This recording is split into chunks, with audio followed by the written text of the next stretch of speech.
मेहनत का फल मीठा होता है। यह बात आपने कितनी बार सुनी है, लेकिन सोचिए, अगर मेहनत करने से राजा बना जा सकता तो कोल्हू का बैल सबसे बड़ा राजा होता। मेहनत जरूरी है, पर मेहनत का मतलब सिर्फ खून पसीना बहाना नहीं है। अगर बड़ा बनना है, अगर अपने जीवन में सच में राज करना है, तो मेहनत के साथ नीति, बुद्धि और सही दिशा चाहिए। और यह सब हमें चाणक्य नीति सिखाती है। आज मैं आपको ऐसी 4 बातें बताने जा रही हूँ जो आपके सोचने का नजरिया ही बदल देगी। अगर आप इसे समझ गए तो यह आपकी जिंदगी का सबसे बड़ा अर्निंग पॉइंट होगा। सोचिए, एक कारीगर दिन रात मेहनत करता है। वह अपना खून पसीना बहाकर इमारत खड़ी करता है, लेकिन अंत में राजा उसी महल में रहता है और कारीगर नहीं। क्यों? क्योंकि मेहनत करने वाला सिर्फ आदेशों का पालन करता है। वह अपने काम में इतना व्यस्त रहता है कि अपनी दिशा तय करना भूल जाता है। चाणक्य कहते हैं कि महान बनने के लिए सिर्फ मेहनत ही नहीं, सोच और सही रणनीति चाहिए। जो व्यक्ति केवल मेहनत करता है, वह अपनी ऊर्जा दूसरों के लिए खर्च करता है। ऐसे लोग कभी कभी दूसरों की जिंदगी बेहतर बनाते, खुद गुलामी में फंस जाते हैं। उदाहरण, पुराने समय में चाणक्य ने मगध के राजा घनानंद के सैनिक और सेवक दिन रात मेहनत करते थे, लेकिन यह मेहनत घनानंद के साम्राज्य को बड़ा बना रही थी। खुद उस सैनिक का जीवन बेहतर नहीं हो रहा था। गलतफहमी, मेहनत ही सब कुछ है। आपने भी सुना होगा कि कड़ी मेहनत करो सफलता मिल जाएगी, लेकिन क्या यह सच है कि कड़ी मेहनत से आप नौकरी पा सकते हैं पर कंपनी के मालिक नहीं बन सकते? कड़ी मेहनत से आप एक अच्छे खिलाड़ी बन सकते हैं पर खेल के नियम बनाने वाले नहीं। इसका मतलब यह नहीं कि मेहनत बेकार है, लेकिन मेहनत तब तक अधूरी जब तक उसमें सही दिशा और नीति का साथ ना हो। चाणक्य कहते हैं कि मेहनत को बुद्धि का साथी बनाओ, तभी तुम राजा बनोगे। राजा और गुलाम का फर्क। गुलाम वह होता है जो सिर्फ आदेश मानता है, राजा वह होता है जो आदेश देता है। राजा मेहनत करने के बजाय रणनीति बनाता है। वह सोचता है कि कैसे कम मेहनत में बड़ा परिणाम निकाला जाए। यही कारण है कि मेहनत करने वाला हमेशा राजा का गुलाम बनता है। 3 बातें जो गुलाम को राजा से अलग करती हैं। 1, दृष्टि, विजन। राजा भविष्य की योजना बनाता है, गुलाम वर्तमान के काम में फंसा रहता है। नंबर 2, राजनीति, स्ट्रेटेजी। राजा अपने हर कदम की गहरी सोचता है, गुलाम सिर्फ सोचे समझे काम करता है। नंबर 3, आत्मनिर्भरता, सेल्फ रिलायंस। राजा दूसरों पर निर्भर नहीं होता, जबकि गुलाम हमेशा दूसरों के भरोसे रहता है। ऐसे सोच बदले और राजा बने। पहला, अपना उद्देश्य तय करें। सबसे पहले यह जानें कि आप जिंदगी में क्या बनना चाहते हैं। अगर आपके पास स्पष्ट उद्देश्य नहीं है, तो आप दूसरों के सपने पूरे करने में फंसे रहेंगे। दूसरा, मेहनत को सही दिशा दें। मेहनत बर्बाद ना करें, हर काम को समझदारी से करें। तीसरा, सीखने की आदत डालें। चाणक्य कहते हैं कि जो सीखने से मना करता है वह अपनी काबिलियत को खो देता है। अगर आप नई नई चीज़ें नहीं सीखेंगे तो आप दूसरों से पीछे रह जाएंगे।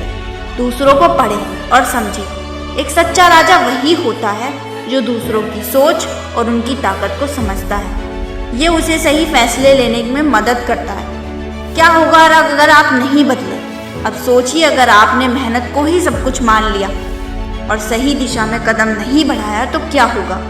आप दूसरों के सपनों का हिस्सा बनकर रह जाएंगे। आपकी मेहनत दूसरों को ऊपर ले जाएगी, लेकिन आप वहीं रहेंगे। एक दिन ऐसा आएगा जब आप थक जाएंगे, लेकिन आपकी मेहनत का फल आपको नहीं मिलेगा। चाणक्य कहते हैं, जिसने सोचने की ताकत खो दी वह कभी बड़ा नहीं बन सकता। चालाकी करना आसान है। आप छोटी छोटी चीज़ों में दूसरों को मात देकर अपने लिए रास्ता बना सकते हैं, लेकिन ध्यान दीजिए, चालाकी की उम्र कम होती है। जो व्यक्ति हर बार चालाकी से काम करता है, लोग उस पर भरोसा करना बंद कर देते हैं। चाणक्य कहते हैं, चालाक व्यक्ति खुद के फायदे के लिए दूसरे को गिराता है, जबकि बुद्धिमान व्यक्ति सभी को साथ लेकर ऊपर उठता है। उदाहरण, पहला, मगध के दरबार में अमात्य राक्षस चाणक्य के समय का मंत्री बहुत चालाक था। उसने कई बार अपनी चालाकी से दुश्मनों को मात दी, लेकिन अंत में उसकी चालाकी ही उसकी हार का कारण बनी। उसके विरोधियों ने उसकी हर चाल को समझ लिया और उसे हरा दिया। बुद्धिमानी का चमत्कार। एक बार चाणक्य के पास एक नौजवान आया। उसने पूछा, गुरुजी मैं हमेशा मेहनत करता हूँ, चालाक भी हूँ, फिर भी राजा क्यों नहीं बन पाता? चाणक्य मुस्कुराए और बोले, क्योंकि तुम अपनी बुद्धि का उपयोग केवल छोटे फायदे के लिए कर रहे हो। बड़े बनने के लिए तुम्हें अपनी सोच का विस्तार करना होगा।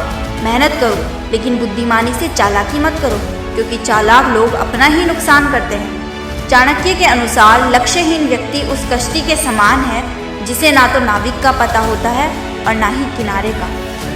चाणक्य कहते हैं, लक्ष्य व्यक्ति की दिशा तय करता है और दिशा उस व्यक्ति का भाग्य। अब हम जानते हैं कि लक्ष्यहीनता का खतरनाक परिणाम क्या है। नंबर 1, समय का नुकसान। बिना लक्ष्य के आपका ऐसा ही समय बर्बाद हो जाएगा। जो समय बीत गया वह कभी वापस नहीं आता। नंबर 2, दूसरों की गुलामी। लक्ष्यहीन व्यक्ति अपनी ऊर्जा दूसरों के सपने पूरे करने में खर्च करता है। याद रखें, आपके पास योजना नहीं होगी तो आप दूसरों की योजनाओं का हिस्सा बनेंगे। नंबर 3, असफलता का चक्र। जब कोई लक्ष्य नहीं होता तो आप बार बार असफल होते हो। इससे आत्मविश्वास कम होता है और आप निराशा में घिर जाते हैं। चाणक्य की चेतावनी, लक्ष्यहीनता जीवन को जड़ से बना देती है। कैसे तय करें सही लक्ष्य? नंबर 1, अपनी क्षमताओं को पहचानें। सबसे पहले समझें कि आप किसमें अच्छे हैं। आपकी ताकत को पहचानें। बिना सही लक्ष्य तय करना मुश्किल है। अपने सपनों को स्पष्ट करें। खुद से पूछें, मैं जीवन में क्या चाहता हूँ। बड़े सपने देखिए और उन्हें छोटे छोटे हिस्सों में बांट लीजिए। स्मार्ट लक्ष्य बनाएं। लक्ष्य स्पष्ट होना चाहिए, मेजरेबल, इसे मापा जा सके, या अचीवेबल, प्राप्त करने योग्य हो। हर रिलेवेंट आपके जीवन से जुड़ा हो। टाइम बाइंड, एक निश्चित समय सीमा हो। 4 योजना बनाएं और कार्य करें। लक्ष्य तय करने के बाद उसे हासिल करने की रणनीति बनाएं। हर दिन थोड़ा थोड़ा आगे बढ़ें। लक्ष्य और मेहनत का रिश्ता केवल लक्ष्य तय करना काफ़ी नहीं है, आपको मेहनत करनी होगी। हर दिन एक नया अवसर है कुछ नया जानने का। तो दोस्तों, चाणक्य नीति हमें सिखाती है कि सिर्फ मेहनत करना ही काफ़ी नहीं है। मेहनत तभी सफल होती है जब उसमें सही दिशा हो, सही ज्ञान हो और सही सोच हो। अगर आप भी राजा की तरह अपनी ज़िंदगी का नियंत्रण अपने हाथों में लेना चाहते हैं तो इन बातों को अपने जीवन में ज़रूर अपनाएं।